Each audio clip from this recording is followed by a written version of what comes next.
السلام عليكم ورحمة الله تعالى وبركاته. كلنتي waxaan wanaagsan hadda wadayaal meel kasta joogtaan iyo si walba aad noo daawanaysan. Halkani waa dambaalka dunida ku soo dhawaada barnaamijka falanqaynta wararka waana subaxnimo Arbacad. Qodobada xiisaha leh barnaamijkan falanqaynta wararka aanu ku soo gudbin doonaa waxa qayb ka noqon doona hadii barnaamij ka noqdo labada gole ee baarlamaanka Jamhuuriyadda Federaalka Soomaaliya oo maanta cod aqlabiyada ku ansixin doona dastuurka gumeel gaarka Soomaaliya oo in muddo murankiisu soo taagnaa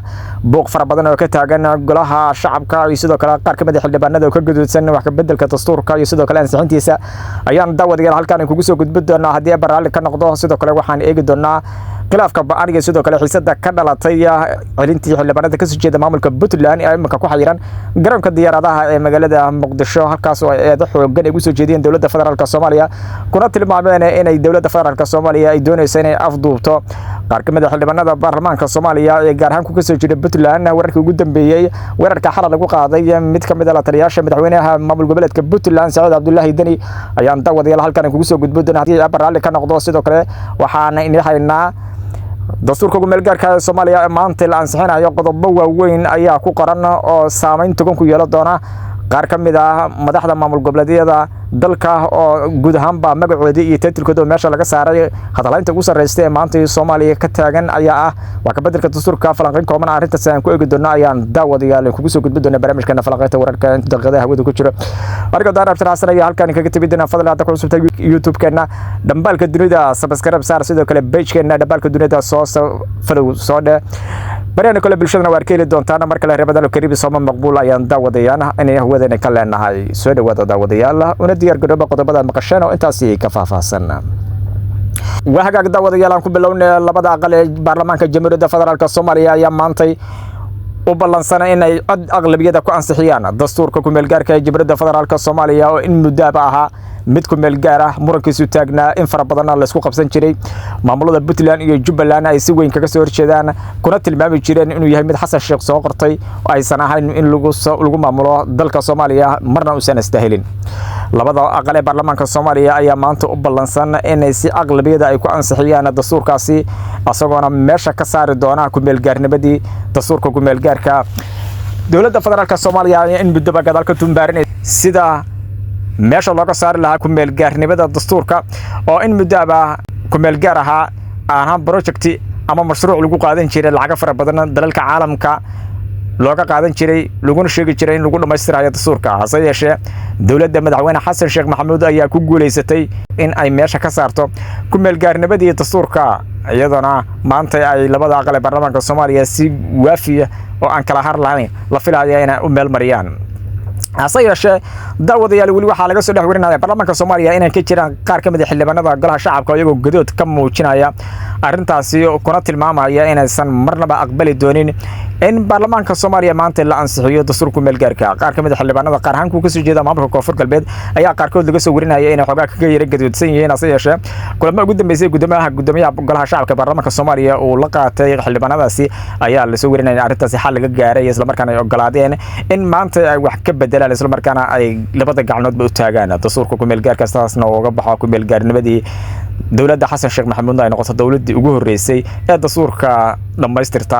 waxaana madaxweyne Xasan Sheekh Maxamuud markii uu ololihiisa ku jiray oo waxyaalo u ballan qaaday kamid ahaa inuu dastuurka dhameystiri doono wadanka qawaariijta uu ka saari doono shidaalka iyo kheyraadka wadanka la soo saari doono iyo waliba in unaqadinta hubka laga qaadi doono deynta wadanka laga cafi doono intiba maanta meel wanaagsan ay qaarkood marayeen qaarna waa la dhameystiray waxaana ugu dambeeya dastuurka ku meel gaarka ee Soomaaliya oo maanta ku meel gaarnimadii si rasmi ah kaga bixi doona qaar ka mid ah xildhibaanada maamulka Puntland ayaa ayagu qudhooda arintaasi si waafiya kaga soo horjeestay inkastoo ay jiraan qaar ka mid ah xildhibaanadaasi oo labada aqal ka tirsan oo baarlamaanka Soomaaliya ku jira oo arintaasi si weyn oo la dhacsan dawladda federaalka Soomaaliya oo ku taageersan in ay wax ka bedesho dastuurka afartii cutub horena waa ka ansixiyay haddana diyaar u ah in afartan kale ama shanta cutub kalena ay wax ka ansixiyaan hase yeeshee qaar ka mid ah xildhibaanadaasi oo laba maalmood ka hor doonayay inay wadankoodii iyo meeshii laga soo doortay gobolkii ay ka yimaadeen wada tashi ay ugu laabtaan ayaa dawladda federaalka Soomaaliya markay diyaaradda ay ka sii degayso Garowe waxay ku amartay in dib ugu soo laabato diyaaradda Dalo Airline oo ay la socdeen waxa asal xusid mudan in diyaaraddaas ay la socdeen qaar ka mid ah dad shacab ah oo iyagu halkaasi u tagi lahaa ehladooda dilkooda ay soo boqol lahaayeen waxaana galaafatay oo saameyn ku yeelatay xaaladda siyaasadeed ee isjiidka ka dhaxeeya mucaaradka iyo dowladda federaalka Soomaaliya ilaa intaas wixii ka dambeeyay xildhibaanada ka soo jeeda maamulka Puntland ayaa ku xiriirnaa garoonka diyaaradaha gaar ahaan hotelka airport garoonka diyaaradaha aadan cadda ku dhex yaala waxaana intaas wixii ka dambeeyay halkaas ay ka soo tuurayeen eedaynimo kala duwan iyo ay hubinayaan dowladda federaalka Soomaaliya aanay ku tilmaamayaan in ay sharciga gacanta ku qaadatay xildhibaanada maamulka Puntland ay yihiin kuwa xor ah una u baahan yihiin in wadankooda dib ugu laabtaan maadaama dastuurka iyo sharciga wadanka Xasan Sheekh Maxamuud gacantiisa ku qaatay marna ay aqbali doonin in waxa sida ay wax ku socdaan ay raali ka noqdaan dastuurka ay ka soo horjeestay wax ka bedelkiista laakiin waxa xusid mudan daawade in xildhibaanada maamulka Puntland iminka garoonka ku xayeeraan isla markaana dowladda federaalka Soomaaliya ku eedeynaya in ay dowladda sharciga gacanta ku qaatay dastuurkan ayagu ay gacantooda ku qorteen in ay afartii cutub ugu horeysay ay gacanta u taageen oo ay wax ka ansixiyeen hase yeeshee tan ayay diideen oo ay yiraahdeen wax ka jira ma laha Puntland raali kama aha Jubbaland raali kama aha si weyn ayaa maanta loo hadalaya guud ahaan ba warbaahinta Soomaaliya ayaa si weyn u qaada dhigaysta falanqeyn kala duwan ayaa laga sameeyaa bal halka uu ku dambeyn doono dastuurka Soomaaliya oo maanta ku meel gaarnimada ka baxaya iyo waliba xildhibaanada maamulka Puntland oo ku xayiran garoonka diyaaradaha aadan cadde qaarkood xal ayaa loo dhacay xabsiga ayaa loo taabay waliba taliyihii dhinaca amniga maamul goboleedka Puntland hebelka hurre in lagu magacaabo ayaa xabsiga la dhigay isagoona dowladda federaalka Soomaaliya ay ku eedeysay inuu yahay mid abaabulaya ama ka shaqeynaya arrimo lidib ku ah amniga dalka ayna xaq u leeyahay dowladda federaalka Soomaaliya inay xirto waxaana dowladda ay hore ugu dhawaaqday in cid kasta oo amniga lidib ku ah oo ka shaqeysa xasaanad kasta halaatee dowladda ay soo qabanayso xabsiga ay dhigi doonto ayadoo taas dowladda ka duulaysa ayaa xalay xabsiga dhigtay ninkaan iyadoo ka soo qafaalatay qaar kamid ah lamaha amniga oo ugu daatay hotelka airport ayay ka soo qafaasheen waliba qaar kamid ah xildhibaanada oo leef ka soo galay markii falkaas uu dhacayay ayaa tilmaamay in jirdid loo geystay qaarkoodna waxay sheegeen in dhibaato loo geystay waliba habla ayaa ku jiray oo xildhibaano dumar ayaa ku jiray oo soo galay leef iyagoona sheegaya in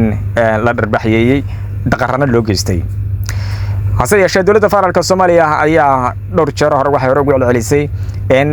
cid kastoo amniga lidib ku ah ama qalqal gelinaysa ama ka shaqeysa wax wadanka lidib ku ah in xabsiga laga dhigi doono isla markaana sharciga la horgeyn doono qaar kamid ah xildhibaanada golaha shacabka ee gaar ahaan ku soo jeeda maamulka Jubbaland oo iyagu ku dhowda xalay magaalada Kismaayo ku qabtay shir jareed waxay sheegeen in ay si weyn kaga soo horjeedaan isla markaana aysan marna aqbali doonin dastuurka ku meel gaarka laga saarayo oo maanta labada gole ee baarlamaanka Jamhuuriyadda Federaalka Soomaaliya ay u ballansan yihiin in ay xarunta Villa Hargeysa ee golaha shacabka inta badan ku shiro lagu ansixin doono aysan marna raali ka aysan yeelin doolin waxaana sheegeen in dastuurkaas uu yahay mid Xasan Sheekh u yaala iyo sidoo kale inta la shaqeysa dowladda federaalka Soomaaliya ama Soomaalida inta kale wax shaqo aysan ku lahayn xildhibaanadani waxa ay si weyn kaga soo horjeedaan dowladda federaalka Soomaaliya iyaga qudooda waxa xusid mudan in afartii cutub hore la ansixiyay ayuu gacanta u taageen oo ay yihiin kuwa ugu horeeyay ee ansixinayay dibadda kaliya ay leeyihiin waxa weeye in ay sida wararku ay sheegayaan mar labaad gacanta ay gaarto oo ay ku soo laabtaan xaldaabkii iyo sidoo kale ansixintii dastuurka se yeeshee dowladda Xasan Sheekh Maxamuud oo shaxdooda fahansan ayaa guud ahaanba ka biyadiida arrintaasi ayadoona sheegtay in loo joojin doonin dastuurka ku meel gaarkana laga saarayo baarlamaanka Soomaaliyana uu maantay cod aqlabiyada ku ansixin doono haddii arrintan hirgasho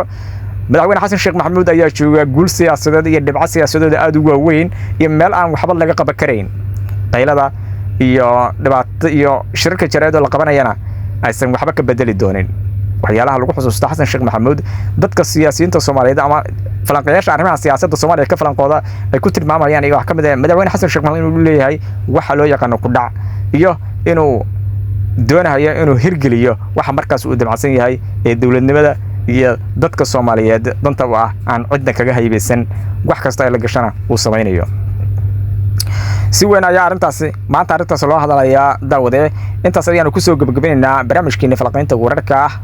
oo aad kala socoteen dhambalka dunida anigoo daar abtar xasan ayaa halkan kala socodsanayay daawada ku cusubta YouTube-kana dhambalka dunida fadlan subscribe soo saar sidoo kale waxa xukuumada page-keena kale ee dhambalka dunida ee Facebook si markaas ay ku soo garanay wararka ugu dambeeyay ee Soomaaliya anagoo hadii jeer ka eegi doona wararka soo dhaca hadba kuwii ugu dambeeyay halkaas aan kala socodsiino kuwii update ugu dambeeyay ayaan daawada ka dabageey doonaa waa daar abtar xasan sidaas iyo nabadgelyo Ramadan al-Kareem soo maqbuul daawade aad ayuu maasantiin